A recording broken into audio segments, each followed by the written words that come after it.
Bien bonsoir. Dans l'actualité, ces étudiants de l'UCAD qui poursuivent le bras de fer avec le ministère de l'Enseignement supérieur. Le collectif des étudiants de la Faculté des Lettres et des Sciences Humaines demande la démission du ministre Mary-Teuw Niane.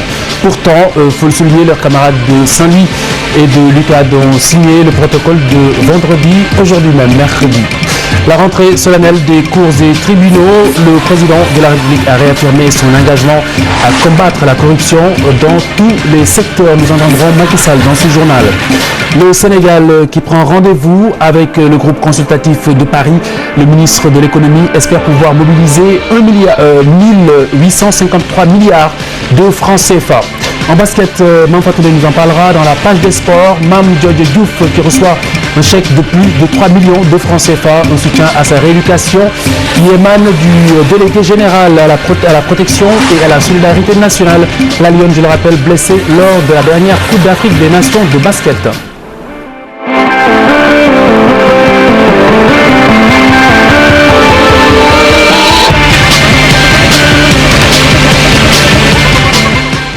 La tension persiste à l'université Cheikh Anta Diop de Dakar avec la faculté des lettres et des sciences humaines qui réclame la démission du ministre de l'enseignement supérieur Mary-Teuw Niane. Le collectif des étudiants, je le rappelle, est toujours opposé au protocole d'accord portant sur les nouvelles réformes universitaires.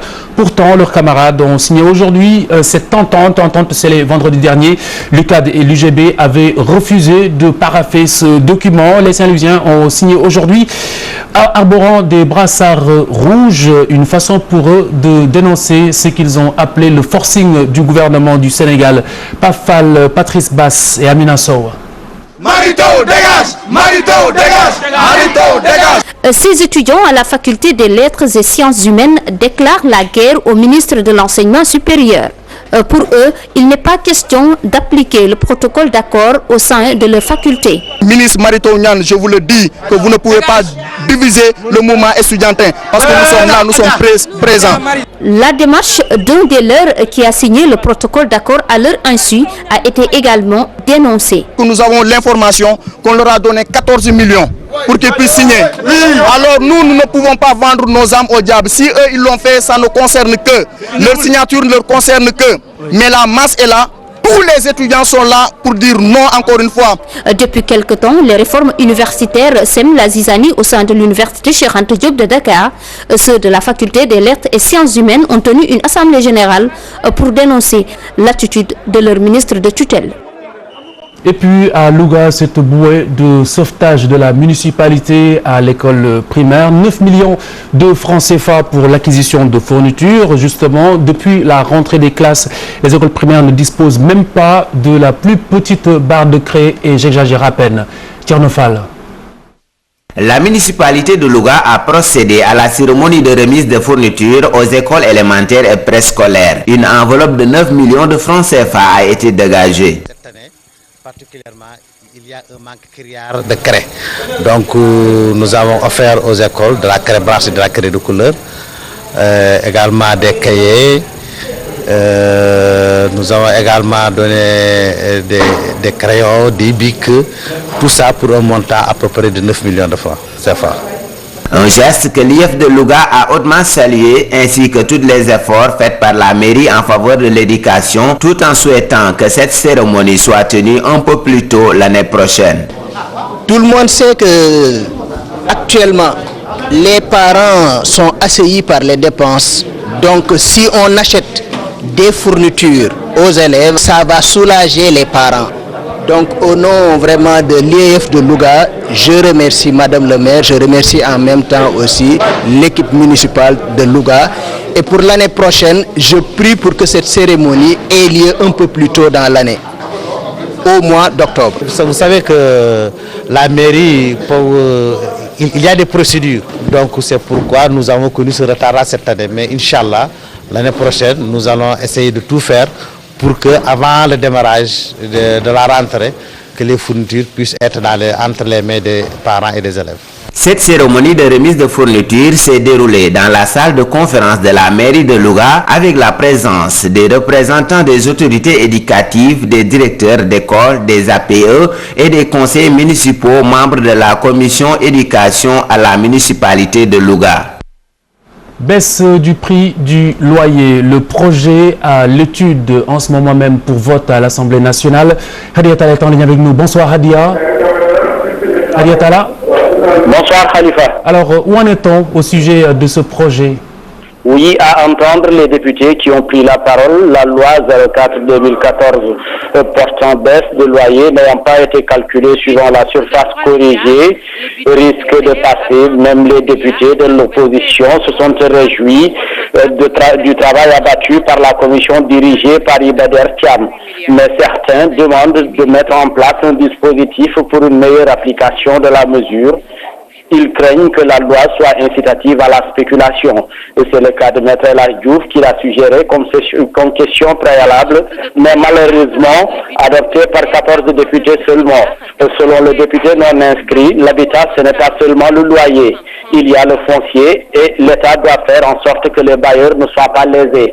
Et dans ce même ordre d'idées, les députés ont émis aussi le souhait de permettre à la SICAP et à l'OHLM de mettre à la disposition des populations aux revenus faibles des logements sociaux à un prix abordable, en quoi faisant, en leur facilitant l'accès aux fonciers. Le ministre du Commerce, Alioune Sarr, lors du jour de l'Assemblée nationale, a salué l'engagement du gouvernement qui veut régler définitivement la lancinante question du loyer. Selon ce dernier, 34% des revenus des Sénégalais vont dans le loyer et qui amassent près de 122 milliards par an. Une somme jugée énorme. Présentement, Khalifa, les débats se poursuivent à l'Assemblée nationale. 51 députés se sont inscrits pour un temps de parole de 5 minutes. Il faut signaler que dès l'entame de la session, Moustapha Niasse, le président de l'Assemblée nationale, a remercié les députés qui ont prié pour son rétablissement après avoir confirmé ses ennuis de santé que ses collaborateurs et militants de parti avaient niés. Donc, Khalifa Diakhaté, la session ordinaire unique risque de tirer en longueur. Alors, Hadia Talla, tout compte fait, peut-on retenir que la loi va tout de même passer ce soir? Oui, c'est sûr que la loi va passer comme lettre à la poste, Khalifa Diakhaté. Je vous remercie. Merci Hadia Talla. La suite de ce journal avec le groupe consultatif de Paris du 24 février prochain. Le ministre de l'économie et des finances entend mobiliser l'ensemble des partenaires autour du plan Sénégal émergent. Amadou Ba qui espère pouvoir mobiliser 1853 milliards de francs CFA. Le ministre a rencontré le secteur privé en perspective de la réunion de Paris. Les projets du plan ont été présentés aux représentants des privés pour les y associer davantage. Ce 15 janvier 2014, la rentrée solennelle des cours et tribunaux. Cette année, le traitement judiciaire de la délinquance économique et financière, c'est le thème. Le président de la République, Macky Sall, a réaffirmé son engagement à combattre la corruption dans tous les secteurs. Écoutez-le.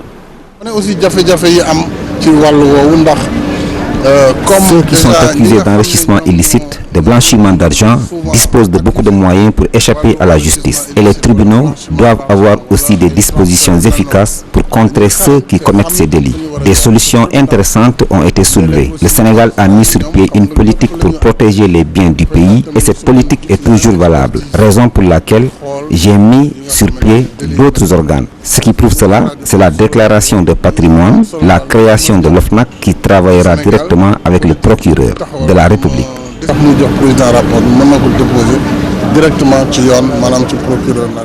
Par ailleurs, le chef de l'État a félicité toute la famille judiciaire. Il s'est réjoui de la méthode, une méthode en ce qui concerne un certain nombre de dossiers justement.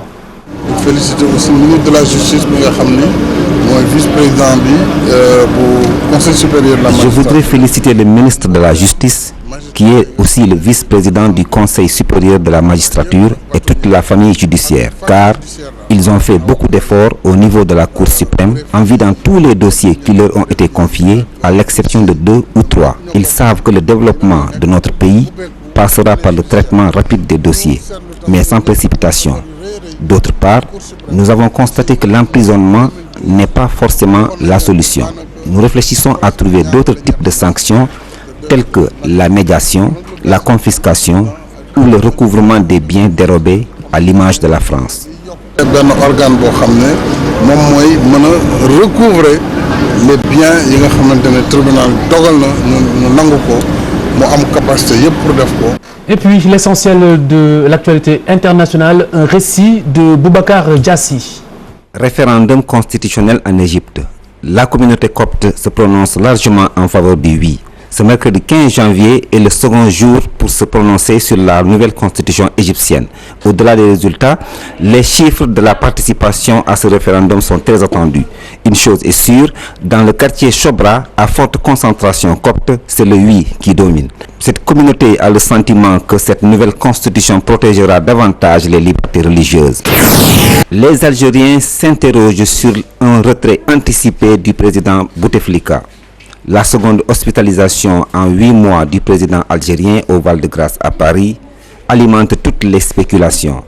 Même si le pouvoir se montre rassurant, les Algériens s'interrogent sur la capacité du chef de l'État à achever son mandat, qui finit dans 3 mois. En Guinée, le gouvernement a démissionné ce mercredi. Le chef du gouvernement guinéen, Mohamed Saïd Fofana, et ses ministres ont présenté leur démission aujourd'hui au président Alpha Condé. Le gouvernement sortant est en poste en Guinée depuis 2010. Ces démissions interviennent au lendemain de l'élection de Claude Kori Kondiano à la présidence de l'Assemblée nationale. Claude Kori Kondiano est député et candidat du parti présidentiel, le Rassemblement du peuple de Guinée. En Centrafrique, l'élection du président par intérim n'a finalement pas lieu samedi 18 janvier comme prévu. Le Conseil national de transition n'a pas réussi à se mettre d'accord sur les modalités. Les négociations se sont poursuivies ce mercredi 15 janvier. Les travaux qui portent sur 16 critères doivent reprendre demain matin.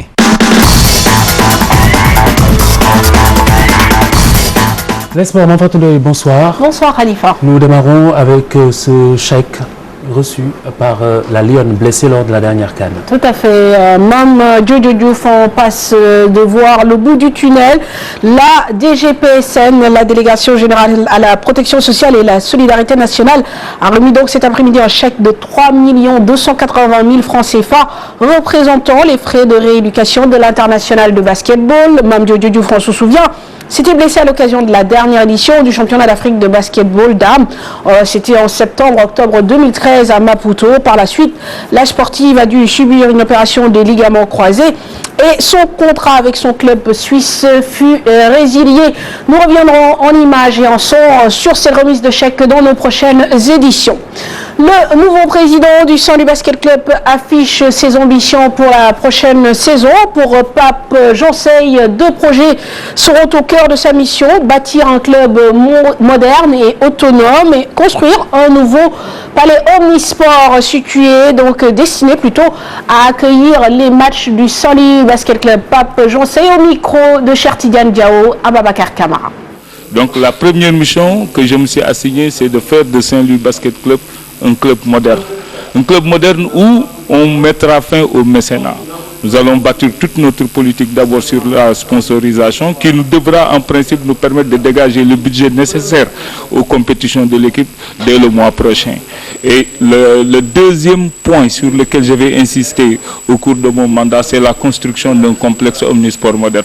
Parce que je trouve que le stade Joseph Gaye, où évolue Saint-Louis Basket Club, qui est l'une des meilleures équipes du pays, est un stade inacceptable au XXIe siècle et inacceptable également pour le basketball saint-louisien. C'est pourquoi je vais prendre langue avec les autorités saint-louisiennes pour qu'un terrain puisse nous être attribué. Et une fois que nous aurons le terrain, nous allons avec des partenaires rechercher les moyens pour financer la construction d'un stade, d'un complexe omnisport qui appartiendra à l'équipe et qui permettra de pratiquer un basket de haut niveau.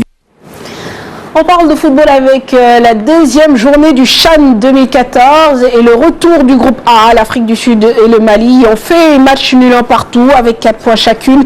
Les 2 équipes occupent la tête du classement et puis en ce moment le Nigeria fait face au Mozambique. Rappelons les résultats enregistrés hier dans le groupe D. La RD Congo a battu la Mauritanie 1-2-0. Le Gabon et le Burundi ont fait match nul 0-0. On connaît le nombre et les noms des trios arbitraux qui officieront à la prochaine Coupe du Monde 2014. Un Sénégalais présent, Djibril Kamara, retenu comme arbitre de soutien dans les 2 duos africains. En revanche, aucun arbitre français ne sera présent durant ce mondial, ce qui n'était jamais arrivé depuis 30 ans. Chertidiane Diao. Le Sénégal sera présent à la Coupe du Monde 2014. L'arbitre assistant Djibril Camara est retenu dans les 2 duos africains d'arbitres de soutien. Point de Badara Diatta. L'arbitre international sénégalais n'a pas été retenu sur la liste des arbitres devant officier à la Coupe du Monde en juin prochain au Brésil. Nul doute que le barrage Algérie-Burkina Faso a pesé sur la balance.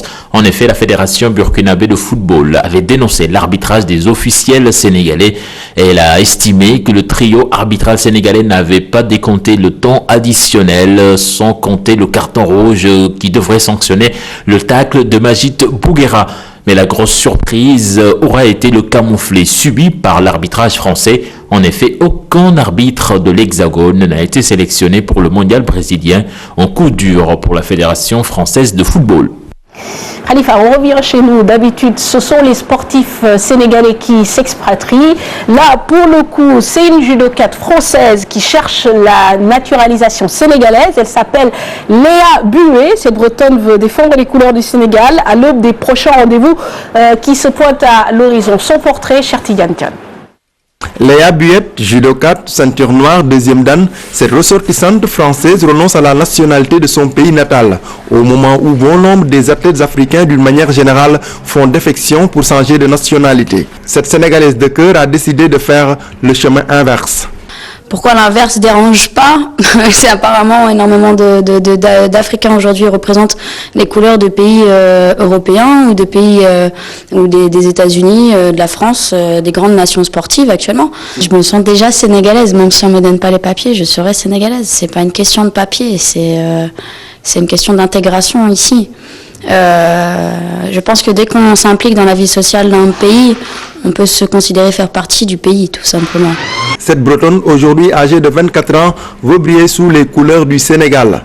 Cette jeune fille vivant au Sénégal depuis plus d'1 an compte jouer sa partition pour la relance de la discipline. D'abord, moi je venais pour partager le sport, découvrir une culture. L'Afrique, sans le savoir, c'est en moi depuis des années.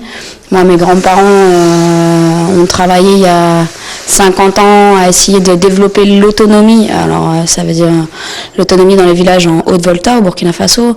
Mes parents ont fait la même chose. Je pense que je me suis totalement intégrée aujourd'hui à ce pays. Du moins, je suis en train d'essayer de le faire de plus en plus, que j'ai envie de continuer ma vie au Sénégal. Dans tous les cas, je continuerai à vivre dans ce pays par la suite. Je m'investis aussi dans ce pays au niveau projets sociaux, éducatifs, pédagogiques à travers le sport. Déterminée à défendre dignement les couleurs de son pays d'accueil, parmi ses projets phares figurent en bonne place une médaille d'or au championnat d'Afrique de 2014 et un classement favorable aux Jeux olympiques d'été de 2016 à Rio de Janeiro au Brésil. Voilà pour l'essentiel de l'actualité sportive, Khalifa. Merci, Mme Fatundoy. C'était tout pour cette édition. À suivre Faran Fatih à 21h. Bonne soirée sur TFM.